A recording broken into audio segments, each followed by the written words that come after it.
हाय, क्या आप समझना चाहते हैं कि आपके जो एम्ब्रियोज डेवलप हुए हैं आईवीएफ साइकिल में, उनके ग्रेड आपके आईवीएफ के सक्सेस को कैसे डिटर्मिन करते हैं? तो आज जानते हैं कि एम्ब्रियो ग्रेडिंग और आईवीएफ सक्सेस आउटकम का क्या कोरिलेशन है। इसको समझने से पहले ये ज़रूरी है कि हम जानें कि एम्ब्रियोज की क्या डेवलपमेंटल स्टेजेस होती है, तभी उसकी ग्रेडिंग को हम जान पाएंगे। तो एम्ब्रियो डेवलपमेंट लैब में शुरू होता है उस दिन से जब अंडों को निकाला जाता है और शुक्राणु से मिलाया जाता है। इसको हम डे 0 कहते हैं। ये आपस में मिल गए तो हमें डे 1 पे पता चलता है कि कितने एम्ब्रियो हमारे तैयार हो गए। डे 2 और डे 3 होती है क्लीवेज स्टेज, जिसका मतलब एम्ब्रियो एक ही है पर वो डे 2 पे 4 सेल में विभाजित हो जाता है और डे 3 पे 8 सेल में। इस दिन क्लीवेज स्टेज डे 2 और डे 3 पे ग्रेडिंग करनी शुरू की जाती है।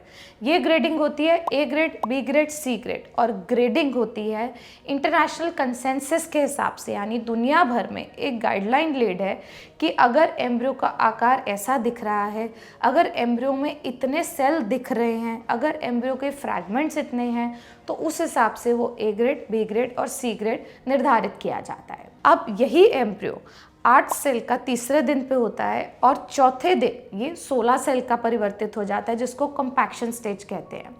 और आपने सुना होगा 5वें दिन का एम्ब्रियो, जिसे ब्लास्टोसिस्ट कहते हैं, जो बेस्ट एम्ब्रियो माना जाता है प्रेगनेंसी लाने में, वो तैयार हो जाता है। किसी किसी के स्लो ग्रोइंग एम्ब्रियोज होते हैं तो ब्लास्टोसिस्ट का जो स्टेज है वो अचीव होता है 6ठे या 7वें दिन भी। पर ग्रेडिंग क्लीवेज स्टेज की और ब्लास्टोसिस्ट स्टेज की अलग अलग प्रकार से की जाती है। तो अब बात करते हैं कि इसकी ग्रेडिंग कैसे होती है। तो ए ग्रेड के एम्ब्रियोज वो होते हैं जिनके अंदर सेल का नंबर तीसरे दिन पे 7 से 9 होता है। बी ग्रेड के एम्ब्रियोज के अंदर 6 से 7 और सी ग्रेड के एम्ब्रियोज के अंदर 6 से कम। देन फ्रैगमेंटेशन, जब भी सेल डिवाइड करना शुरू करते हैं तो सेल डिवीजन के दौरान कुछ कुछ कण जो है वो बैकग्राउंड में डिपॉजिट होने शुरू हो जाते हैं। अगर ये फ्रैगमेंट्स लेस देन 10% होते हैं ऑफ द टोटल एम्ब्रियो तो वो होता है ए ग्रेड। अगर ये 10 से 25% तक होते हैं तो बी ग्रेड, और अगर ये 25% से ज़्यादा हैं तो सी ग्रेड। अब अगर हम प्रेगनेंसी लाइव बर्थ की बात करते हैं कि ऐसे एम्ब्रियो से प्रेगनेंसी आने का और ठीक रहने का डिलीवरी तक क्या चांसेस रहते हैं, तो ये जो तीसरे दिन के एम्ब्रियोज हैं, इन ए ग्रेड एम्ब्रियो से प्रेगनेंसी आने का चांस 40 से 50% तक रहता है। और बी ग्रेड एम्ब्रियोज पे ये चांस जो है ये घट के 25 से 40% हो जाता है और सी ग्रेड एम्ब्रियो पे लेस देन 25%। सो एम्ब्रियोज का अगर चयन किया जा रहा है तो कोशिश रहती है कि अगर हम वापस ट्रांसफ़र करें तो कम से कम 2 ए ग्रेड एम्ब्रियोज को हम ट्रांसफ़र करें। इनसे भी बेहतर होते हैं ब्लास्टोसिस्ट एम्ब्रियो, जो हमने बात किया, जो 5वें-6ठे दिन तैयार होते हैं। ब्लास्टोसिस्ट एम्ब्रियो की ग्रेडिंग कुछ अलग तरीके से की जाती है। ब्लास्टोसिस्ट एम्ब्रियो के साइज़ के हिसाब से उसे एक नंबर दिया जाता है जो 1 से 6 तक अलग अलग होता है।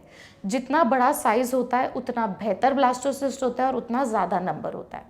इसके बाद दिए जाते हैं 2 अल्फ़ाबेट। सो आपका बेस्ट एम्ब्रियो होता है 4AA। तो 4AA का क्या मतलब है? 4 तो हो गया साइज़, ए हो गया जो उसके अंदर सेल ग्रो हो रहे हैं। ब्लास्टोसिस्ट का आकार ऐसा होता है कि कुछ सेल्स अंदर ग्रो हो रहे होते हैं और कुछ एक बार का कवर सा बनाते हैं। तो अंदर वाले सेल्स का जो ग्रेडिंग है वो होता है पहला अल्फ़ाबेट। वो हो सकता है ए, बी और सी, डिपेंडिंग अपॉन कितने सेल्स हैं, कितने अच्छे से टाइटली अरेंज्ड हैं या नहीं।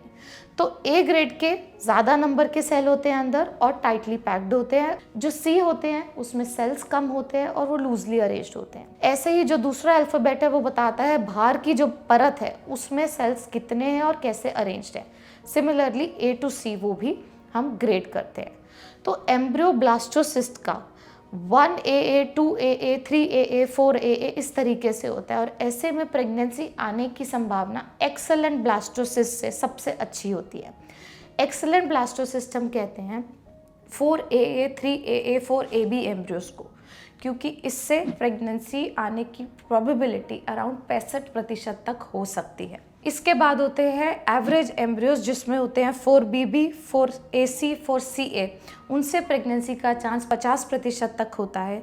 और वो एम्ब्रियोज जो 3BC, 4CB, 4CC टाइप के होते हैं उससे 33%। तो आप ये समझ गए होंगे कि एम्ब्रियोज की मात्रा इम्पॉर्टेंट है, उनकी बढ़त 5वें दिन तक की इम्पॉर्टेंट है और तीसरी चीज़ इम्पॉर्टेंट है उनकी ग्रेडिंग। तो कोशिश ये की जाती है लैब में कि सारे एम्ब्रियोज जो है वो ब्लास्टोसिस स्टेज तक जाएं, क्योंकि ब्लास्टोसिस की प्रेगनेंसी लाने की प्रोबेबिलिटी सबसे अच्छी रहती है।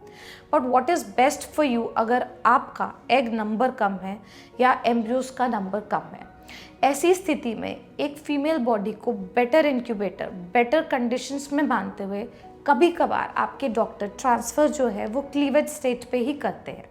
तो क्लीवेज स्टेज के एम्ब्रियोज तब डाले जाते हैं जब हमारे पास अंडे की या एम्ब्रियो की मात्रा कम हो, वो फिर भी अगर वो एम्ब्रियोज ए ग्रेड या ए बी ग्रेड के होते हैं तो प्रेगनेंसी आने का ठीक ठाक चांस उनसे भी रहता है। अगर आपके और कोई सवाल है एम्ब्रियो ग्रेडिंग और उस पर क्या आपका IVF का सक्सेस रेट निर्भर करेगा, तो हमें ज़रूर मैसेज करें। और अगर हमारा वीडियो अच्छा लगा है तो लाइक करें, शेयर करें, और अगर कोई डाउट है तो हमसे कमेंट सेक्शन में पूछें।